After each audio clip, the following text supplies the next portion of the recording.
Southern California in the mid-60s.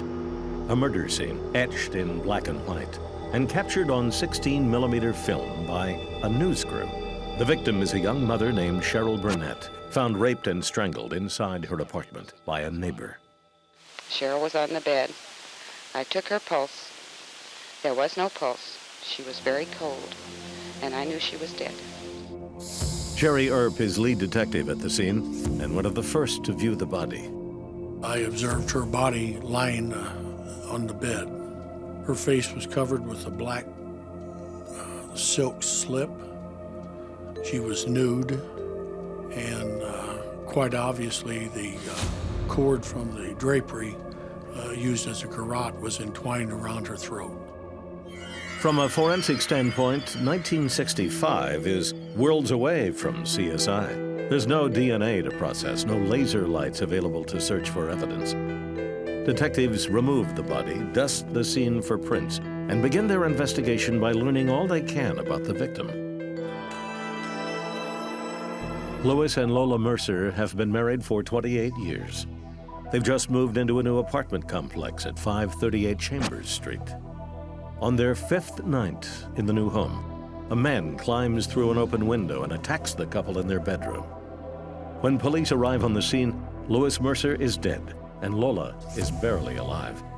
He had been brutally bludgeoned about the head area and upper torso. His wife had also been bludgeoned, received severe trauma to her head, and she had been raped. Lola Mercer is rushed to the hospital. She suffered irreversible brain damage and can't remember anything about the attack. Semen evidence is collected, but there is little else available in the form of physical evidence. As the police hunt for a rapist and killer, the town of El Cajon begins locking its doors. It was very shocking. El Cajon at that time was, about 40,000 people. And because of the closeness geographically of the two homicides, people were quite concerned. On July 5th, 1965, a man breaks into the home of a La Mesa nurse, assaults her, and leaves her barely alive. Police canvass the area and find a neighbor who chased away a prowler just a few nights prior and managed to jot down the man's tag number. Detectives run the plates back to a former felon named Clyde Carl Wilkerson. The 27-year-old is put in a lineup and ID'd by the La Mesa nurse as her attacker. Wilkerson is booked on a charge of attempted murder. A few days later, Jerry Earp catches wind of Wilkerson's arrest and his pattern of attack. Earp wonders about the similarity to his unsolved cases in El Cajon. Detective Earp pays a visit to Wilkerson as he sits in the county jail awaiting trial. Wilkerson, however, is not talking about the Mercer case, the Burnett case, or anything else. In November of 1965, Clyde Wilkerson is sentenced to 5 years to life for the attack in La Mesa. Stored away in a police warehouse are items of evidence collected 34 years earlier at the Burnett crime scene. Among them, a sheet taken from Burnett's bed. I just took random cuttings and prepared slides to look under the microscope, and lo and behold, I found, at that time, it was 34-year-old sperm that were still intact on this sheet. Milton is able to develop a DNA profile from the semen.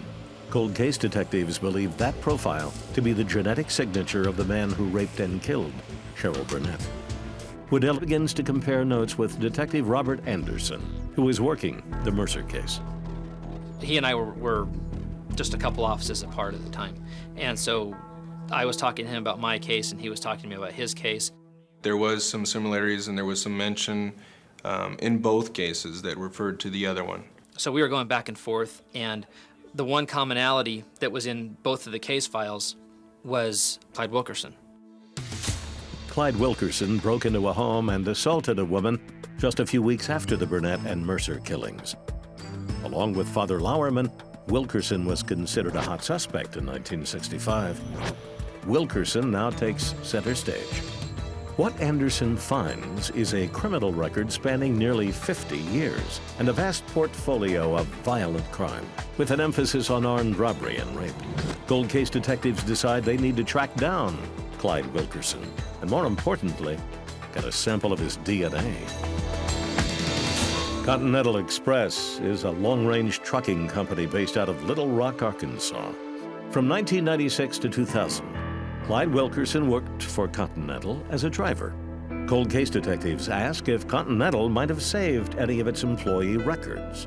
Continental Express turns over paperwork mailed in from the road by truckers, and even the envelopes those invoices were mailed in. When they go out on the road and they get receipts and bill of ladings and things of that nature, they all go into an envelope. The person seals it, and it goes with the paperwork into their file. Detectives seize the envelopes sent in by Wilkerson and send them to criminalist Connie Milton, who believes she has a good chance at collecting a sample of the suspect's DNA. When you lick an envelope, you're getting cells from your tongue that are deposited on that envelope, and they're basically going to stay there. The envelope is sealed, those cells, your saliva, it's going to be there. Milton selects 3 envelopes for testing and is able to extract the same DNA profile from all 3. That profile is then compared to semen evidence collected at the Burnett homicide. So I then pulled out the DNA report I had from the sperm on Cheryl Burnett's sheet. And I started going through each of the markers and looking at it, and I was just in shock that it matched. Milton picks up the phone and shares her results with Detective John Waddell. I said, well, I got the DNA from the envelopes, and it's him. It matches the sheet. And his reaction was equally as excited as mine. A lot of yelling, lots more phone calls, let people know what's going on. Everybody's all excited. 37 years after the fact, Milton has linked Clyde Wilkerson to the murder of Cheryl Burnett. Next, the criminalist runs Wilkerson's profile against semen evidence collected in the Mercer homicide. Again, the result is a perfect genetic match. I mean, once Burnett was made, that was the key. And then once Mercer came back, that was great too. We had both cases and it was the same suspect. Clyde Wilkerson, career criminal, now a probable serial killer. Cold case detectives take up the hunt for their suspect. Cold case detectives trace their suspect here to a trailer home in Benton, Arkansas. Unaware that he is suspected in 2 cold homicides, Wilkerson has made no attempt to hide his identity or whereabouts. 3 days later, Clyde Wilkerson returns to California in handcuffs. Sir, are you Clyde Carl Wilkerson? Denied bail, Wilkerson sits in the San Diego County Jail and awaits his day in court. Tulsa authorities are working to extradite Clyde Wilkerson to their county to face murder charges in the case of Geraldine Martin. Meanwhile, Robert Anderson has returned to his computer, refining his timeline, working the internet, and looking for more bodies he can lay at the doorstep of Carl Wilkerson. I'm positive there's more out there. He worked for 2 trucking companies from about 96 through March of 2000, and that's a good 4-year time frame. When you're traveling around as a truck driver, a long-haul truck driver, and you have access to every state and all the people that are out there hitchhiking and who actually live on the road, the potential for other victims is enormous.